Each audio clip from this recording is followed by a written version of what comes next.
It's underrated for this acting. I know the answer is probably going to be no. I know you're only in it for one film, but has anybody told you anything about the future of the Berserk franchise? The film series. Yeah, the thing about with most projects, they don't tell the actors anything. The actors show up when they're called. So there's the one film. I'd love for there to be more. I'm not heard from you. But I love working. So that's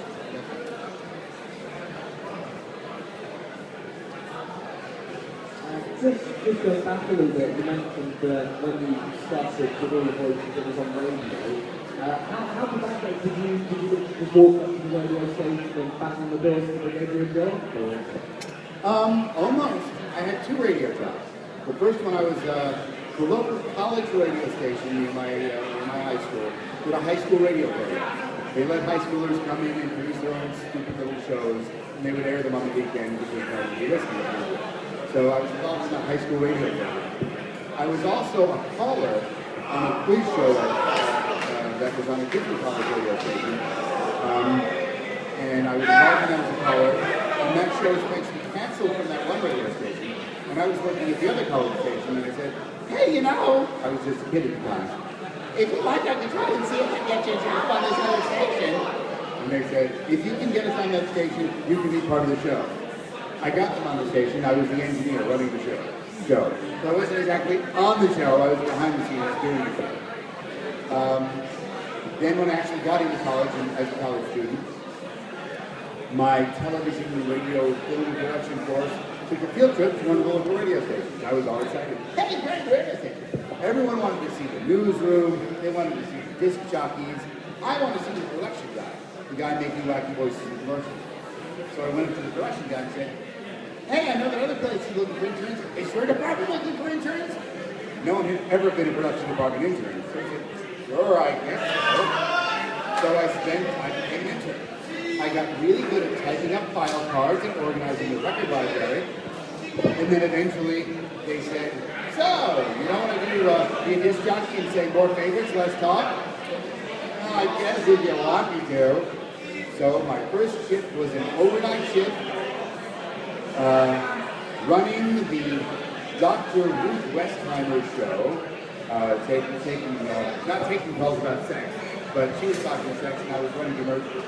And then I did a 2 o'clock disc jockey show, which I guess if you were really drunk and listening to the radio, you might have heard it wasn't good. But it got better after that.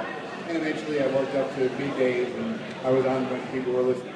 And then I was in syndication, writing comedy and news stories for disc jockeys around the country that couldn't do it themselves. And then radios had enough of these to now do this. But radio has changed in those days. I think so. There's a much better radio over here. I need it. Question.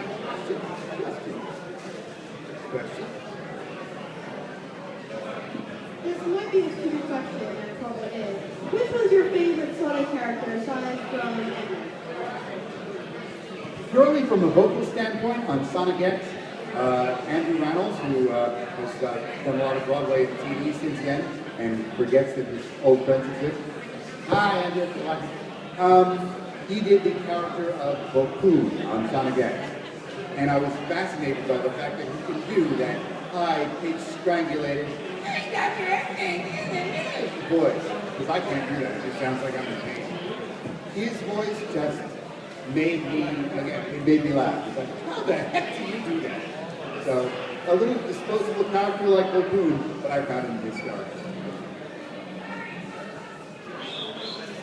Questions? What would you say is your weirdest fan experience working on? So there was this girl. We met online in Facebook, Twitter, MySpace at the time, I don't remember. And she said, oh, I really want to meet you and some of the other actors. How can I meet you? Okay, I'm all for meeting people in a public space where it's safe. I've got a session next week. If you'll be in town, great, come on by. I'll be doing some other work. I was back working in radio at the time. So I'll be sitting at Starbucks doing my radio work while I wait between sessions. Come on by and watch me work. She did. Came by, I was sitting on the laptop working and other stuff. Hi, how are you? Have a coffee here. I'm doing work. Good to see you. I'm still working. Hi, how are you? Good to see you. Great, gotta go. I've got to go to the section up at 4 Kids. We're doing Sonic X or something, I don't know. She followed me to 4 Kids, which is fine. There's a security desk in the lobby at 4 Kids. She was not going to go any farther than the security desk, or so I thought. I went up and did my session, walked in, walked through the door, went into the studio. When I get out of the studio, I get a call from the front office. Can we talk to you for a minute? Yeah. Did you send some girl up here and have her say she could come in for a tour? No, I explained to her it's a private office and people are trying to work and she really shouldn't come up to bother someone. She did. She came up and asked for a tour. Don't ever do that again.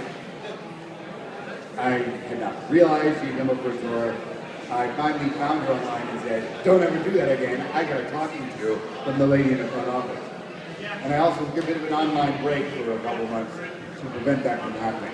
But that was possibly the most awkward fan experience. Don't go to an office and try and get a tour. If they don't get tours, you just bother people. Okay.